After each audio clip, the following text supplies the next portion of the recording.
students, it's Anuradha ma'am here. Welcome to my YouTube channel Make Concept Easy.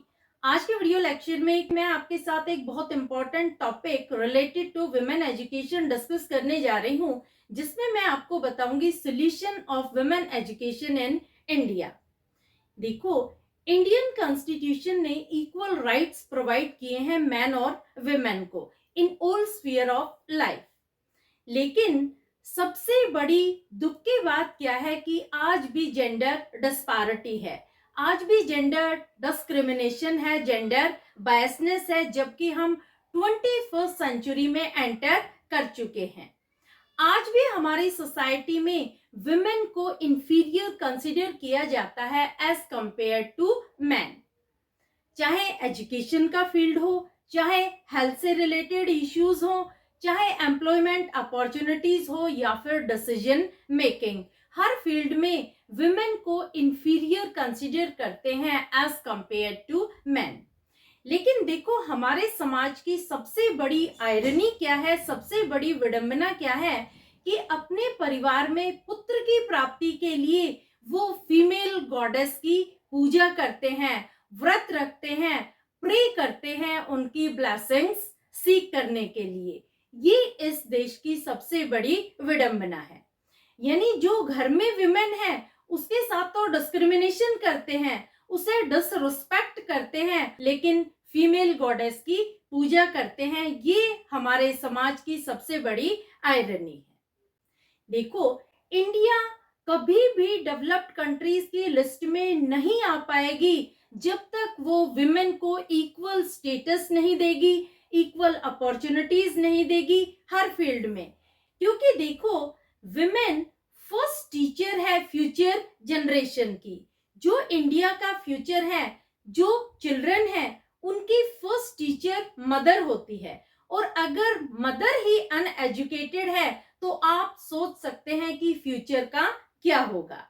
तो सबसे पहले mother educated होनी चाहिए ताकि वो इंडिया के फ्यूचर को, यानी चिल्ड्रन को एक ब्राइटन फ्यूचर दे सके, उनके फ्यूचर को शेप कर सके।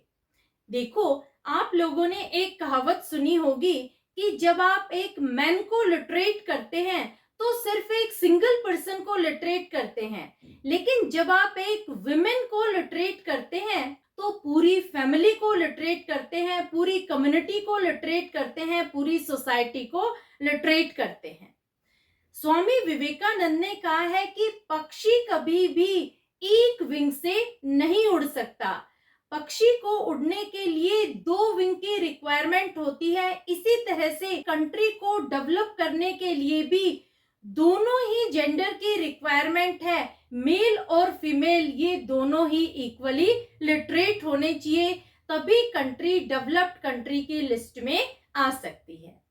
आज प्रेजेंट सिनेरियो की मैं बात कर रही हूँ 2023, जिसमें हम 21st सेंचुरी में चल रहे हैं। आज भी female literacy rate as compare to male literacy कम है। आज प्रेजेंट सिनेरियो में भी फीमेल लिटरेसी रेट है 77% और मेल लिटरेसी रेट है 84.7%। ये मैं आपको करंट डेटा बता रही हूँ। करंट डेटा क्या है? 2023 में मेल लिटरेसी रेट है 84.7% और फीमेल लिटरेसी रेट है 77%। तो क्या रीजन है, किस वजह से girl child drop out rate increase हो रहे हैं और क्या रेमेडियल मेजर्स है, क्या सोल्यूशन है जिनसे हम गर्ल ड्रॉप आउट रेट को रिड्यूस कर सकते हैं? तो देखो, सबसे पहला पॉइंट लेते हैं improving existing educational infrastructure and education quality. देखो, स्कूल इंफ्रास्ट्रक्चर भी कंड्यूसिव लर्निंग एनवायरनमेंट की फाउंडेशन होते हैं, जैसे well design classroom with proper lighting, proper ventilation, library facility, laboratory facility, playground. ये सारी चीजें क्या है, ये स्टूडेंट को पढ़ाई पर फोकस करने के लिए मोटिवेट करती है। स्टूडेंट कंसंट्रेट करते हैं, वो डिस्ट्रैक्ट नहीं करते, उनका पढ़ाई में मन लगता है। तो स्कूल का इंफ्रास्ट्रक्चर ऐसा होना चाहिए कि ज्यादा से ज्यादा स्टूडेंट्स एनरोल करें स्कूल में। इसके साथ साथ एजुकेशन की क्वालिटी भी इम्प्रूव्ड होनी चाहिए। देखो, जो एजुकेशन है वो स्टूडेंट सेंटर्ड एजुकेशन होनी चाहिए, इंटरैक्टिव वे से टीचिंग होनी चाहिए, कभी भी लेक्चर मेथड यूज नहीं होना चाहिए। स्कूल में वर्कशॉप्स, सेमिनार्स अरेंज होने चाहिए ताकि बच्चों की नॉलेज को एनहेंस किया जा सके। क्लियर। दूसरा पॉइंट आता है appointment of qualified teachers, preferably more female teachers. देखो, जब स्कूल में टीचर अपॉइंट किए जाते हैं तो टीचर क्वालिफाइड होने चाहिए, सब्जेक्ट एक्सपर्ट होने चाहिए। दूसरा, फीमेल टीचर प्रेफर की जानी चाहिए स्कूल में, क्योंकि जो फीमेल टीचर होती हैं उन्हें लड़कियां अपना रोल मॉडल कंसिडर करती हैं। फीमेल टीचर एक एडवोकेट की तरह से एक्ट करती हैं गर्ल्स के लिए। वो गर्ल्स की प्रॉब्लम को बहुत इजीली अंडरस्टैंड कर पाती हैं और उन्हें एक प्रॉपर सॉल्यूशन प्रोवाइड करती हैं। जो फीमेल टीचर्स होती हैं वो गर्ल्स की नीड्स को, उनके पर्सपेक्टिव को रिप्रेजेंट करती हैं और गर्ल फ्रेंडली एनवायरनमेंट जनरेट करती हैं।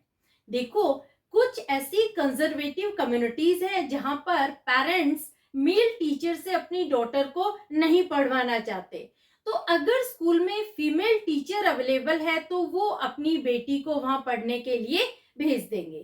तो इस तरह से लड़कियों की एजुकेशन को प्रमोट किया जाता है, ज्यादा से ज्यादा गर्ल एनरोलमेंट होगा स्कूल में अगर टीचर फीमेल है तो। क्लियर। नेक्स्ट पॉइंट आता है ensuring safer ways of commuting and implementing anti-harassment policies। देखो, गर्ल ड्रॉप आउट का एक रीजन हो सकता है कम्यूटिंग हर्डल्स। कम्यूटिंग हर्डल्स का मतलब क्या हुआ कि जब लड़कियों को स्कूल और घर के बीच लॉन्ग डिस्टेंसेस कवर करने होते हैं तो वहां सेफ्टी कंसर्न की बात हो जाती है। क्योंकि देखो, जब वो लॉन्ग ट्रेवल करेगी और किसी तरह की कोई कन्वेंस फैसिलिटी नहीं है स्कूल से, तो वहां पर पेरेंट्स डिसकंटिन्यू कर देंगे उनकी स्टडीज को। जो पेरेंट्स रूरल एरियाज में रहते हैं, रिमोट एरियाज में रहते हैं, वो कभी भी अलाउ नहीं करेंगे अपनी डॉटर को लॉन्ग डिस्टेंसेस कवर करने के लिए। वो दूर कभी नहीं भेजेंगे पढ़ाई करने के लिए, इस वजह से वो पढ़ाई डिसकंटिन्यू करवा देते हैं। तो देखो, स्कूल की ये ड्यूटी है, ये रिस्पॉन्सिबिलिटी है कि वो रिलायबल और सेफ्टी ट्रांसपोर्ट अवेलेबल कराए, कन्वेंस फैसिलिटी प्रोवाइड करवाए ताकि स्कूल में ज्यादा से ज्यादा गर्ल एनरोलमेंट हो सके और गर्ल अटेंडेंस को भी मेंटेन किया जा सके। क्योंकि जब कन्वेंस फैसिलिटी प्रोवाइड कर दी जाएगी, स्कूल से घर तक उनको बसें दे दी जाएगी, उनको वैन फैसिलिटी दे दी जाएगी, तो बच्चे डेली बेसिस पर स्कूल आएंगे और लड़कियों की अटेंडेंस मेंटेन होगी। Clear. Next point is counselling session for parents to improve their attitude towards girl child. देखो, स्कूल में काउंसलिंग सेशन होने चाहिए पेरेंट्स के एटीट्यूड को चेंज करने के लिए, पेरेंट्स के एटीट्यूड को गर्ल एजुकेशन के लिए फेवरेबल बनाने के लिए। पेरेंट्स को समझाना चाहिए कि जब आप गर्ल चाइल्ड को एजुकेट करते हैं तो आप ना सिर्फ एक सिंगल पर्सन को एजुकेट कर रहे हैं बल्कि पूरी फैमिली को एजुकेट कर रहे हैं, पूरी कम्युनिटी और पूरी सोसाइटी को एजुकेट कर रहे हैं। क्योंकि गर्ल चाइल्ड की एजुकेशन एक पाइवट होती है पूरी फैमिली और सोसाइटी के लिए। जब गर्ल एजुकेटेड होगी तो वो वर्क प्लेस ज्वाइन करेगी, वर्क प्लेस ज्वाइन करने पर वो इंडिपेंडेंट हो जाती है, वो लाइवलीहुड अर्न करती है, स्टैंडर्ड ऑफ लिविंग को रेज करती है, वो अपने खुद के फ्यूचर और फैमिली के फ्यूचर को ब्राइटन करती है। तो इस तरह से पेरेंट्स को मोटिवेट करना चाहिए गर्ल्स को एजुकेट करने के लिए। नेक्स्ट पॉइंट आता है providing free education, incentive and scholarship to reduce financial burden on families. देखो, गर्ल्स को एजुकेट करना फैमिलीज एक एक्सपेंडिचर समझती है, एक बर्डन समझती है, तो स्कूल को फ्री एजुकेशन प्रोवाइड करनी चाहिए गर्ल्स के लिए। उसे फ्री बुक्स देनी चाहिए, फ्री यूनिफॉर्म देनी चाहिए, तो पेरेंट्स मोटिवेट हो जाएंगे गर्ल को एजुकेट करने के लिए, क्योंकि उन पर कोई फाइनेंशियल बर्डन नहीं होगा। दूसरा, एकेडमिक एक्सीलेंस पर उन्हें स्कॉलरशिप अवार्ड करनी चाहिए, उन्हें मॉनेटरी इंसेंटिव्स देनी चाहिए, ताकि वो मोटिवेट हो स्कूल में प्रेजेंट रहने के लिए और अपने परफॉर्मेंस को इम्प्रूव करने के लिए। तो इस तरह से गर्ल चाइल्ड के ड्रॉप आउट को रिड्यूस किया जा सकता है। नेक्स्ट पॉइंट आता है प्रोवाइडिंग बेटर वॉश facilities to prevent drop out of girl child. वॉश का मतलब होता है, देखो WA से बनेगा वाटर, S से बनेगा सैनिटेशन और H से बनेगा हाइजीन।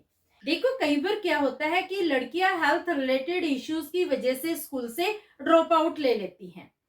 अगर स्कूल में प्रॉपर सैनिटेशन फैसिलिटीज नहीं है, अगर स्कूल में कॉमन टॉयलेट है, तो वहां लड़कियां जाना पसंद नहीं करेंगी, वो स्कूल जाना बंद कर देंगी। तो इस वजह से स्कूल को इंश्योर करना चाहिए सेपरेट टॉयलेट फॉर गर्ल्स। दूसरा, उन्हें प्रॉपर सैनिटेशन प्रोवाइड करना चाहिए, क्योंकि अगर प्रॉपर सैनिटेशन फैसिलिटी है तो वहां पर गुड हाइजीन होगा, और जहां गुड हाइजीन होगा वहां पर डिजीज के रिस्क को मिनिमाइज किया जा सकता है। क्लियर? तो ये भी एक प्रॉपर सोल्यूशन है गर्ल चाइल्ड की रिटेंशन को मेंटेन करने के लिए। Clear? Next point is creating awareness for health risk due to early marriage and teenage pregnancy।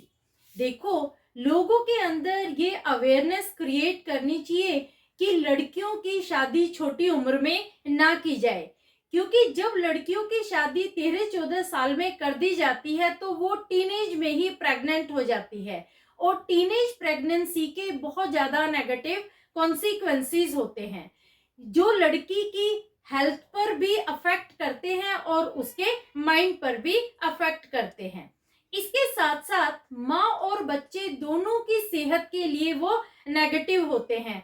हो सकता है जिस बच्चे को वो जन्म दे वो बच्चा प्री मैच्योर हो। जिन लड़कियों की शादी छोटी एज में हो जाती है उन्हें ब्लड प्रेशर की प्रॉब्लम हो जाती है, डायबिटीज की प्रॉब्लम हो जाती है।